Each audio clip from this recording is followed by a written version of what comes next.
Bismillahirrahmanirrahim. Assalamualaikum warahmatullahi wabarakatuh. Perkenalkan, nama saya Mardia dengan NIM A011932, kelas Agribisnis C 2019. Di sini saya akan memaparkan mengenai persoalan sosial dan solusi penanganannya melalui pendekatan agrososial kapital. Nah, sebelum jauh lebih lanjut, di sini saya akan membahas mengenai persoalan atau masalah sosial, di mana masalah sosial adalah suatu ketidaksesuaian antara unsur-unsur kebudayaan atau masyarakat yang membahayakan kehidupan kelompok sosial. Jika terjadi bentrokan antara unsur-unsur yang ada dapat menimbulkan gangguan hubungan sosial seperti kegoyahan dalam kehidupan kelompok atau masyarakat. Selanjutnya yaitu bentuk masalah sosial. Yang pertama yaitu manifest social problem, yang merupakan jenis masalah sosial yang dampaknya langsung dirasakan oleh masyarakat. Misalnya konflik yang melanda wilayah desa, seperti halnya konflik sosial yang pernah dialami. Yang kedua yaitu latent social problem, yang merupakan suatu masalah sosial yang tidak nampak atau tersembunyi, sehingga dampaknya tidak langsung dirasakan oleh masyarakat. Kesenjangan pembangunan yang dilakukan oleh pemerintah Republik Indonesia, bagian timur dan bagian barat. Kemudian dampak masalah sosial, yang pertama meningkatnya angka kriminal, kedua konflik sosial, ketiga adanya interaksi sosial di masyarakat yang menghambat pencapaian tujuan penting bagi masyarakat. Yang keempat, organisasi sosial di masyarakat tidak dapat mengatur hubungan antar individu dalam menghadapi ancaman dari luar. Selanjutnya yaitu faktor masalah sosial, di mana di sini terbagi 4, yaitu faktor biologi, faktor psikologis, faktor ekonomi, dan faktor budaya.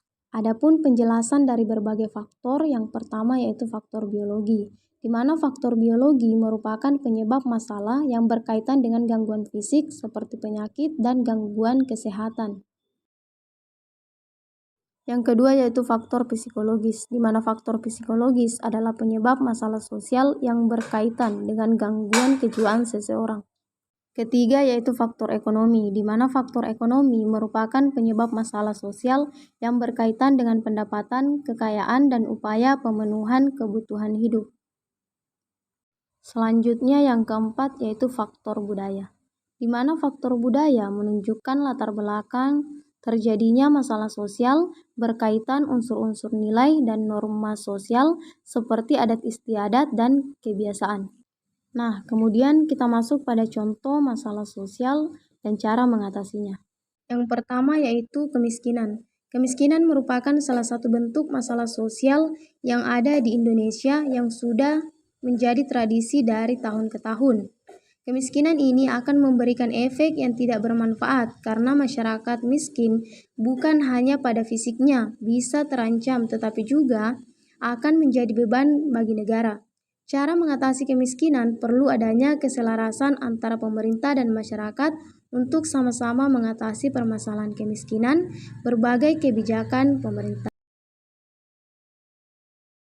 Selanjutnya pengangguran. Pengangguran merupakan kekalahan sumber daya manusia di Indonesia untuk berkompetensi dengan tenaga kerja dengan negara-negara lain. Cara mengatasi pengangguran masyarakat mengharapkan agar pemerintah dan perusahaan swasta segera melakukan berbagai cara untuk mengatasi pengangguran yang efektif, seperti tidak membeda-bedakan pencari kerja, menerapkan konsep tim junior senior, membuka lapangan kerja baru, memperbaiki kondisi ekonomi makro, program pelatihan pendidikan, dan standar baru untuk pendidikan.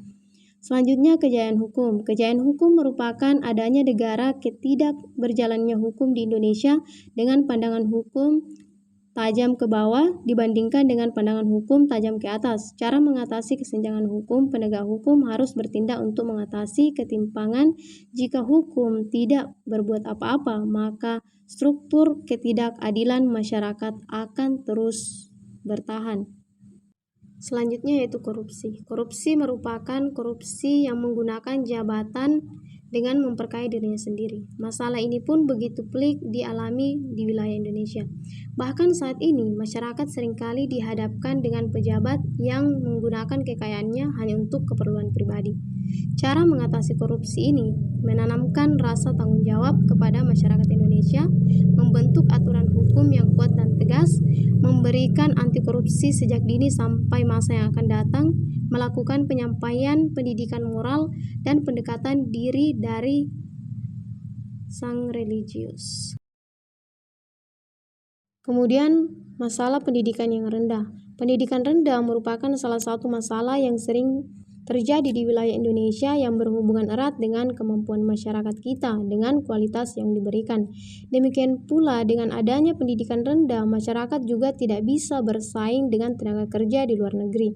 Cara mengatasi pendidikan yang rendah, mengadakan program wajib belajar 9 tahun, mendorong kesadaran masyarakat yang mampu atau badan dua usaha untuk menjadi orang tua asuh bagi anak-anak yang kurang mampu. Pemerintah menyediakan beasiswa bagi siswa berprestasi, khususnya bagi siswa yang kurang mampu. Selanjutnya yaitu masalah narkoba, di mana narkoba ini merupakan masalah sosial yang ada di Indonesia karena adanya penyebar luasan narkoba yang menjadi salah satu ditakuti bagi masyarakat.